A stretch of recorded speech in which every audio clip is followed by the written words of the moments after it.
Ladies and gentlemen, welcome back to another episode of the Joe Rogan Experience. Today, we have a very special guest. He's a warrior, a leader, and a survivor in the harsh world of the post-apocalyptic Mojave Wasteland. Please give a warm welcome to Caesar, the leader of Caesar's Legion. Thank you, Joe. It's an honor to be here. So, Caesar, there's been a lot of talk about the upcoming Second Battle of Hoover Dam. Can you tell us more about it? Yes. The Second Battle of Hoover Dam will be a defining moment in the history of the Mojave Wasteland. It will determine the fate of our great nation and decide who will rule over it. The NCR, the New California Republic, and my Legion have been at odds for a long time, and this battle will be the culmination of that conflict. It sounds intense. What do you think the outcome will be? I have faith that my Legion will emerge victorious. We have been preparing for this battle for a long time, and our warriors are ready to fight and die for the glory of the Legion. The NCR may have more soldiers, but they lack the discipline and the strength of my Legion. But what about the people of the Mojave? What will happen to them after the battle? The people of the Mojave will become part of the Legion. They will be assimilated into our culture, and they will benefit from our rule. We will bring order and stability to the region, and we will create a new civilization based on strength, discipline, and honor. It's definitely a different kind of society than what we're used to, but I can see the appeal of order and stability in a world like yours. Now, Caesar, there have been rumors about a legendary figure known as the Burned Man. Can you tell us more about him? I don't know what you're talking about, Joe. Come on, Caesar. I've heard stories about the Burned Man being your top general and a key player in your Legion's victories. Is there any truth to these rumors? The Burned Man is a figure of legend, a myth that my soldiers tell each other to inspire them. But he is not a real person. There is no such thing as the Burned Man. Okay, I see, but if he did exist, what would make him such a formidable warrior? If the Burned Man were real, he would be a man of great strength and courage, a warrior without fear or remorse. He would have been burned alive, a punishment for his failures, but he survived and rose from the ashes, stronger and more determined than ever before. That's quite a story. Do you think the Burned Man will play a role in the Second Battle of Hoover Dam? I cannot say for certain. The Burned Man is a myth, Joe. He is not real. But if he were, I suppose he could be a powerful asset in battle. I understand. Well, whether the Burned Man is real or not, your Legion seems to be a force to be reckoned with. What do you see as the future of the Mojave Wasteland under your rule? The future is bright, Joe. With the NCR defeated, we will bring order and stability to the region. We will create a new civilization based on the principles of strength, discipline, and honor. And who knows, perhaps one day, the Burned Man will be a part of that future as well. That's an ambitious vision, Caesar. And speaking of your Legion, I wanted to ask you about your legate, Lanius. He's been described as a brutal and ruthless warrior, even by your own standards. What do you think of him? Lanius is a force to be reckoned with, Joe. He is a symbol of the Legion's strength and power. He has led my armies to victory on many occasions, and he has instilled fear into our enemies. Lanius is a true warrior, one who embodies the virtues of our Legion. I can see why he's so respected among your soldiers. But what about his reputation for being merciless and bloodthirsty? Do you think that's a fair characterization? Lanius is a warrior, Joe. He fights for the Legion, and he will do whatever it takes to achieve victory. He is not interested in mercy or kindness, but he is not mindless or cruel either. He understands the importance of discipline and strategy. Lanius is a valuable asset to the Legion, and I trust him to lead our forces in the Second Battle of Hoover Dam. It's clear that Lanius is a key figure in your Legion's hierarchy. But what about your own role in the battle? Will you be leading your troops into battle, or will you be overseeing the strategy from afar? I will be on the front lines, Joe. I am a warrior at heart, and I will fight alongside my soldiers in the battle for the Mojave. The Second Battle of Hoover Dam will be a test of strength and will, and I will not let my Legion down. That's quite a commitment, Caesar. You're putting yourself in harm's way to achieve victory. Now, I want to ask you something, Caesar. What do you think about Mr. House and what he's done so far? I have an itch that one courier who was shot in Goodsprings had something to do with him. House is a clever man, Joe. He has survived in the Mojave Wasteland for longer than most, and he has amassed a great deal of power and wealth. But his obsession with technology and his isolationism are weaknesses. He cannot see the bigger picture, the need for a united and disciplined society. And as for the courier, well, I cannot say for certain, but it's clear that House had enemies, and it's possible that the courier was one of them. I've heard some wild stories about House and his plans for New Vegas. What do you think his ultimate goal is? House's ultimate goal is power, Joe. He wants to control the Mojave and its resources, to be the ruler of an independent city-state. But he underestimates the importance of ideology and culture. Without a strong foundation, his rule will be weak and short-lived. The Legion, on the other hand, has a clear vision and a strong ideology. We will create a new civilization based on the principles of order and discipline, one that will last for generations. It's quite a pitch, Caesar. But I can see that you believe in your cause. It'll be interesting to see how it all plays out. You've spoken a lot about your own Legion and Mr. House, but what do you think about the new California Republic and their president, Kimball? The NCR is a corrupt and bloated bureaucracy, Joe. They claim to stand for democracy and freedom, but in reality they are just a collection of greedy politicians and self-serving bureaucrats. Kimball is a weak leader who is unable to control his own government, let alone the Mojave. The NCR has no vision, no discipline, and no strength. They are a crumbling empire, and their defeat is inevitable. That's a strong stance, Caesar. But do you think there's any hope for a peaceful resolution between your Legion and the NCR? Or is war the only answer? War is always the last resort, Joe. But the NCR has proven time and time again that they cannot be trusted to keep their word. They have broken treaties and agreements, and they continue to expand their territory into our lands. The Legion is not a peaceful organization, but we are willing to negotiate and make deals. However, the NCR must first recognize our strength and our legitimacy. I can understand that perspective. It's clear that there's a lot of tension and animosity between your two factions. But who do you think has the upper hand in the conflict right now? The Legion or the NCR? The Legion, of course. We are a disciplined and well-trained army, and we have already won many battles against the NCR. They are a disorganized and poorly led force, and their soldiers lack the courage and the conviction to face us in battle. The Second Battle of Hoover Dam will be a turning point in the conflict, Joe. The Legion will emerge victorious, and the NCR will crumble beneath our feet. Well, it sounds like you're confident in your abilities, Caesar. I wish you luck in the upcoming battle. Thanks again for joining me today. Thank you, Joe. It was a pleasure to be here. Yeah, you did it, dude.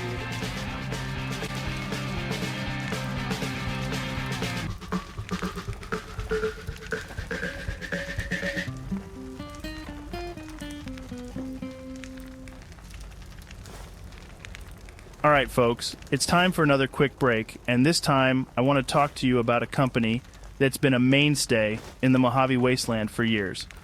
I'm talking about the Crimson Caravan, the premier trading company in the region. Now, you might be thinking, Joe, why are you talking about a caravan company? What's so special about that? Well, let me tell you, folks. The Crimson Caravan is more than just a group of traders. They're a network of skilled merchants who are dedicated to bringing goods and supplies to every corner of the Mojave.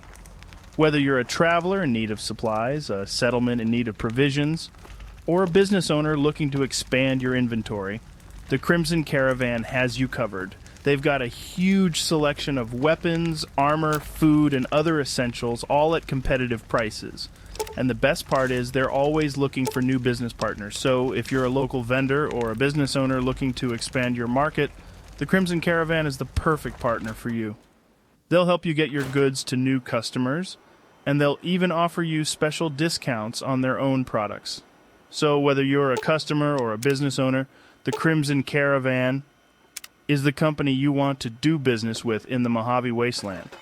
Check out your local headquarters, or stop by one of their trading posts today and tell them Joe Rogan sent you. Welcome back to the Joe Rogan Experience, where we explore a wide range of topics with fascinating guests from all walks of life. Today we have a very special guest joining us from the Mojave Wasteland. He is the leader of New Vegas and a powerful figure in the post-apocalyptic world. Please welcome Mr. House. Thank you, Joe. It's a pleasure to be here. Mr. House, you have a very unique perspective on the world, given the fact that you've been around for over 200 years. Can you tell us a little bit about your background and how you've managed to survive all these years? Certainly, Joe. I was born in 2020, and I've always had a keen interest in science and technology. In the 21st century, I became one of the wealthiest people in the world through my innovations in computing and robotics. When the Great War broke out in 2077, I managed to survive by sealing myself in a high-tech underground bunker known as the Lucky 38. From there, I've been able to monitor the world and make strategic moves to protect and advance my interests. That's incredible. And now, you're the leader of New Vegas, a city that has managed to thrive in the midst of all this chaos. How have you been able to achieve that? Well, Joe, it's taken a lot of careful planning and hard work. I've invested heavily in technology and infrastructure, and I've established a strong system of law and order. It's amazing how you've been able to maintain power and stability in such a chaotic world. I'm sure our listeners have a lot of questions for you, Mr. House, so let's get started. One of the most fascinating things about your story, Mr. House, is how you managed to live for over 200 years. Can you tell us more about the technology that allowed you to survive? Of course, Joe. As I mentioned earlier, I was always interested in science and technology, and I had access to some of the most advanced equipment and knowledge of the time. When I realized that the Great War was imminent, I knew I had to take drastic measures to ensure my survival. So I poured all my resources into creating a self-sustaining underground facility known as the Lucky 38. That sounds like something straight out of a sci-fi movie. Can you tell us more about the Lucky 38 and what it was capable of? The Lucky 38 was designed to be a self-sustaining bunker that could provide me with all the resources I needed to survive indefinitely. It had its own power supply and air purification system. That's amazing.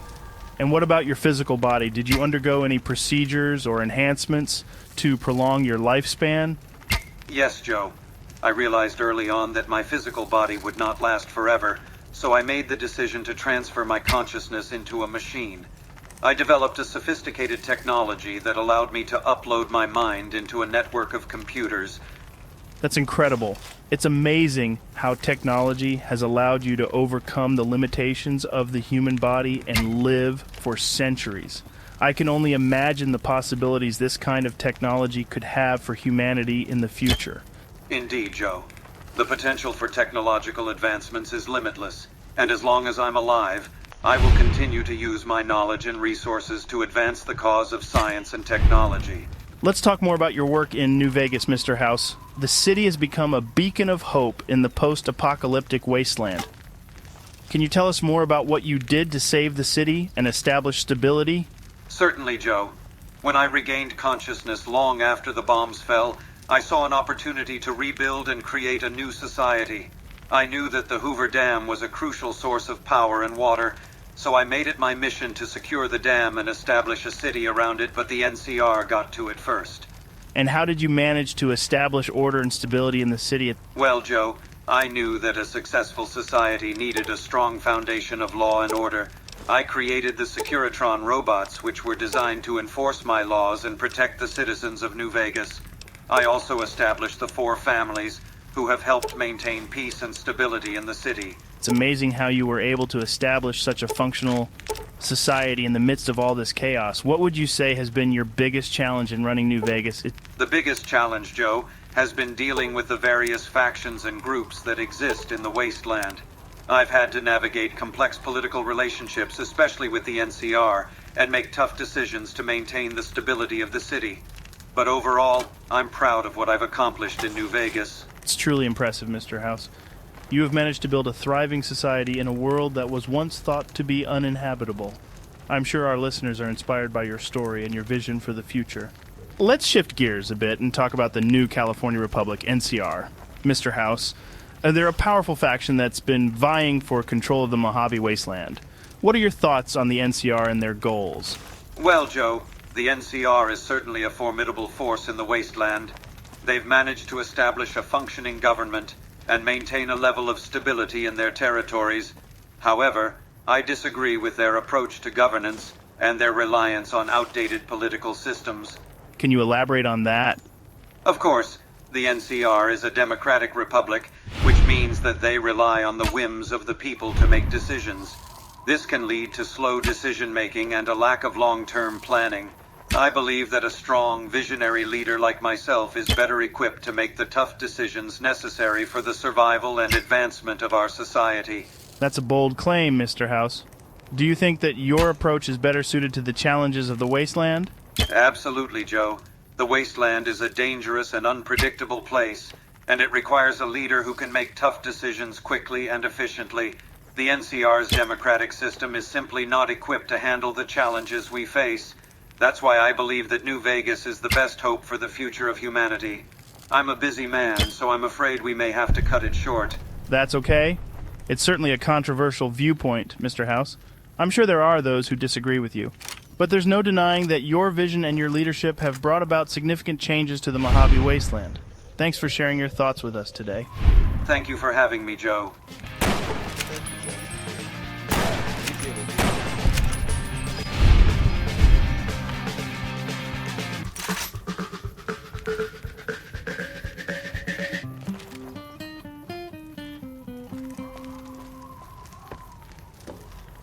While we wait for our next guest, we're going to take a quick break from the conversation to talk about one of our sponsors.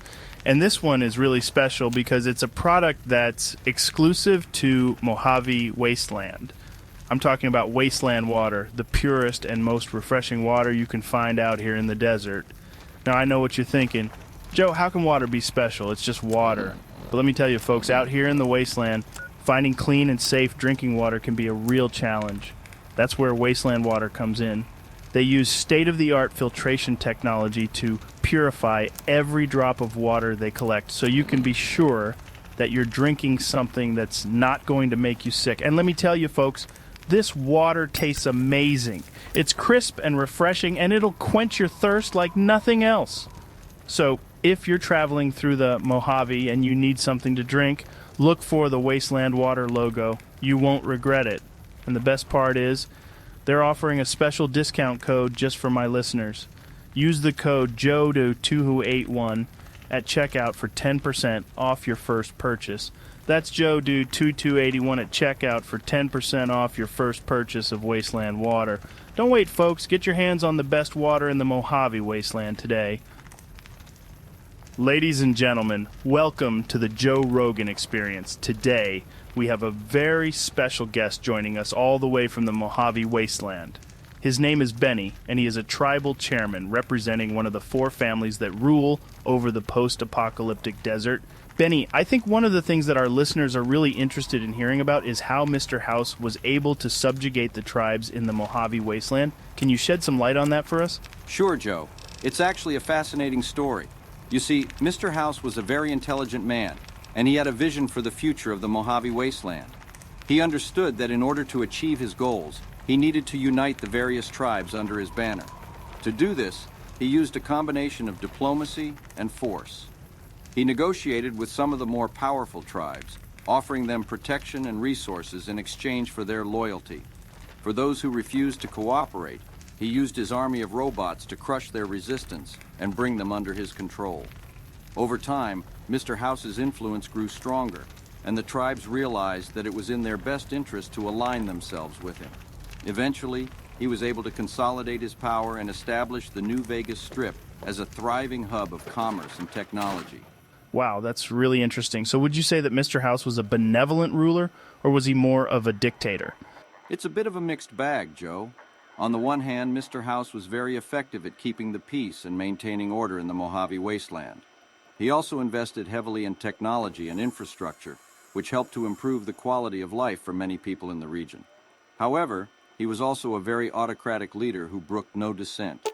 He had a very clear vision of what he wanted to achieve, and he was willing to do whatever it took to make that vision a reality. Some people saw him as a hero, while others saw him as a tyrant. That's a really nuanced perspective, Benny. It's clear that there are no easy answers when it comes to leadership in a post-apocalyptic world. Thanks for sharing your insights with us, Benny. I'm curious, on a day-to-day basis, what does your role as a tribal chairman involve? What are some of the responsibilities that come with that position? Well, Joe, my role as a tribal chairman involves a lot of different things. First and foremost, I'm responsible for representing my family and making sure that our interests are protected on the Strip. That often means dealing with the big man, as well as dealing with any threats that might arise. I also have to oversee the day-to-day affairs of my family, which can involve everything from managing our resources to resolving internal disputes. We have a strong sense of community within our tribe, and it's important to me to make sure that everyone is treated fairly and has a voice in the decision-making process. Finally, I'm responsible for preparing my family for any potential conflicts or disasters. The Mojave Wasteland is a dangerous place, and we never know when we might be called upon to defend ourselves. That sounds like a lot of responsibility, Benny. How do you balance all of those different roles and make sure that you're able to fulfill your duties effectively? It's definitely a challenge, Joe, but I have a lot of support from my family and advisors. We work together as a team to make sure that everyone's needs are being met and that we're all on the same page when it comes to our goals and priorities. It's also important to stay informed about what's happening in the wider world. I spend a lot of time talking to the other tribes, as well as keeping up with the latest news and developments. Well, it sounds like you're doing a great job, Benny. Thanks for sharing those thoughts.